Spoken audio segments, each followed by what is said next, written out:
तर आज आपण बघणार आहोत बॉडी कॅव्हिटी, ज्याला की आपण सिलोम म्हणतो.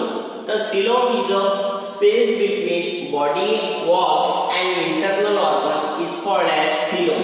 सिलोम या शब्दाचा अर्थ होतो बॉडी कॅव्हिटी. बॉडीच्या अंतर जरा तुमच्या स्पेस असेल, तुमच्या बॉडीच्या अंतर जरा स्पेस असेल कोणामध्ये, तर body wall and internal organ. Internal organ या ठिकाणी आपला लंग्स आहे. तर बॉडी वॉल म्हणजे तुमची स्किन आणि इंटरनल ऑर्गन यांच्यामध्ये जरा स्पेस असेल, म्हणजे मोकळी जागा असेल, तर या मोकळ्या जागेला आपण सिलोम म्हणतो. तर हा सिलोम तुमच्या बॉडीच्या बॉडी वॉल आणि इंटरनल ऑर्गन यांच्यामध्ये जरा प्रेझेंट असेल तर त्याला आपण सिलोम म्हणतो. आणि हा पूर्ण बॉडीमध्ये असा जरा प्रेझेंट असेल तर त्याला आपण सिलोम म्हणतो. किंवा त्याला ऑरमध्ये सिलोमेट सुद्धा म्हणू शकतो. तर coelomate means body wall and internal organ यांच्यामध्ये जी मोकळी जागा आहे, स्पेस आहे, त्या स्पेसला आपण सिलोम म्हणतो, जे की सिलोमिक फ्लुइड न बनलेली असते. तर जी बॉडी वॉल आहे आणि जे इंटरनल ऑर्गन आहे, हे जे इंटरनल ऑर्गन आहे यांची जे ओरिजिन आहे ही मेसोडर्मल असायला पाहिजे.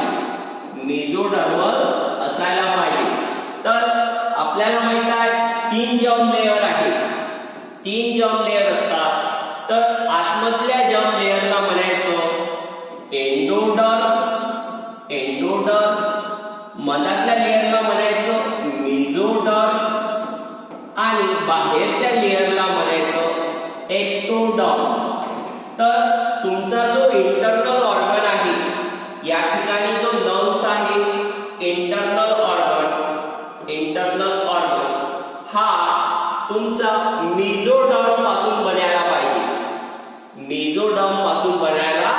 पाहिजे.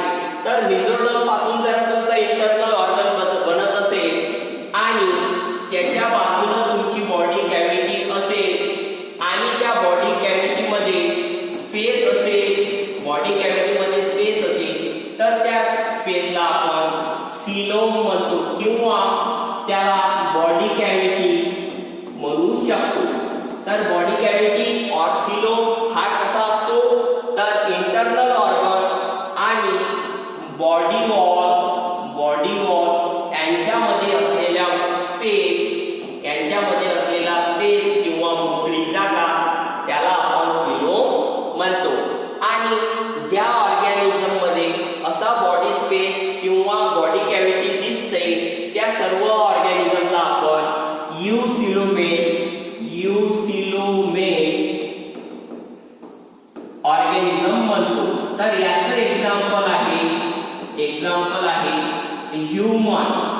ह्यूमन मध्ये आपल्याला बॉडी कॅव्हिटी दिसते आणि जे इंटरनल ऑर्गन आहे त्यांची जी ओरिजिन आहे ती मेसोडर्म पासून बनलेली असायला पाहिजे. अशा प्रकारे आपण आज बॉडी कॅव्हिटी सिलोम बघितलं.